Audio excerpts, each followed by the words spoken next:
Why it sucks to be an empress in the Ming dynasty. You were chosen.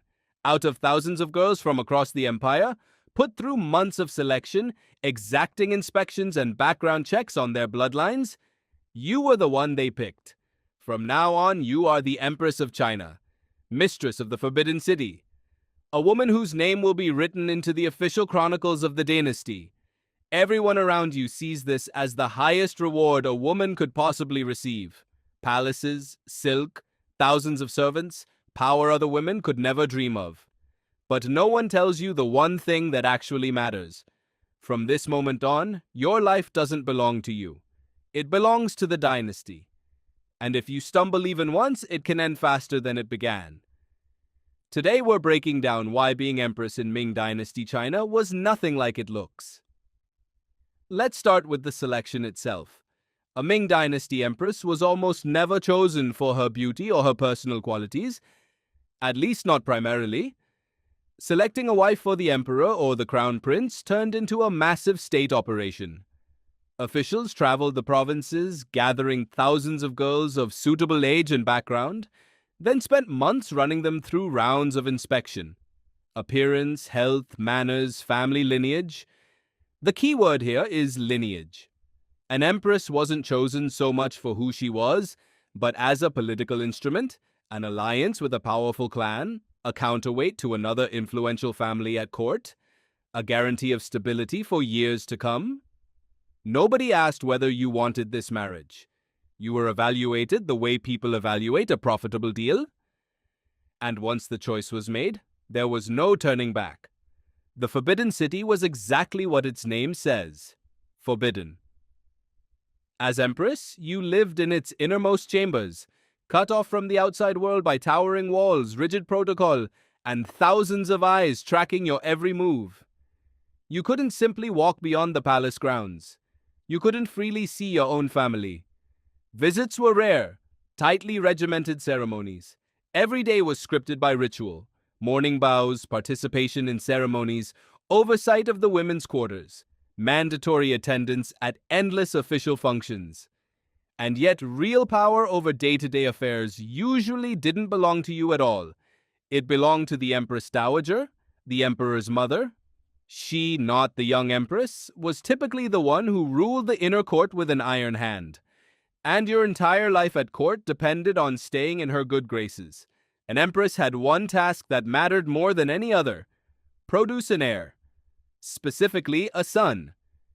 If you couldn't give birth to a son, or worse, couldn't give birth at all, your position became catastrophically precarious.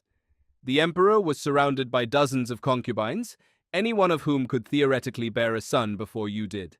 And the mother of that boy would instantly gain enormous political weight, even while officially ranking below you.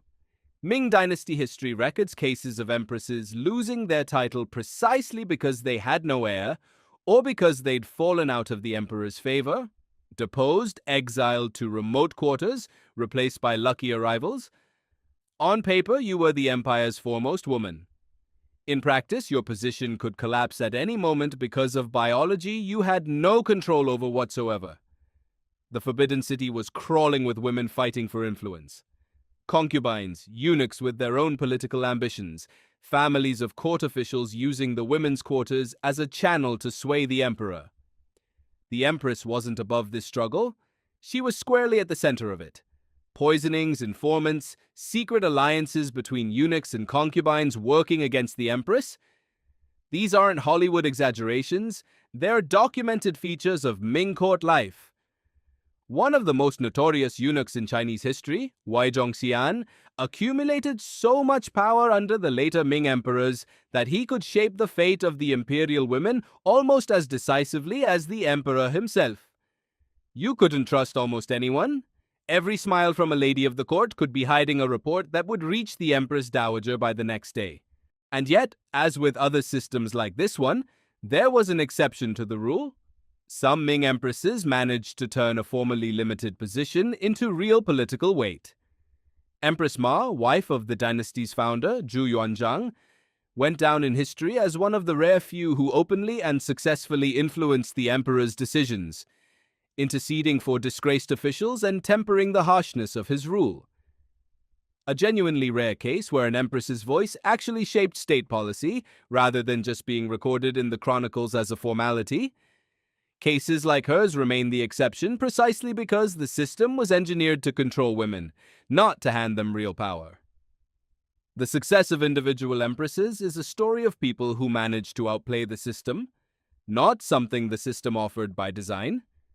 Being Empress of Ming Dynasty China meant being the highest-ranking woman in the country on paper, and one of the most vulnerable figures at court in practice.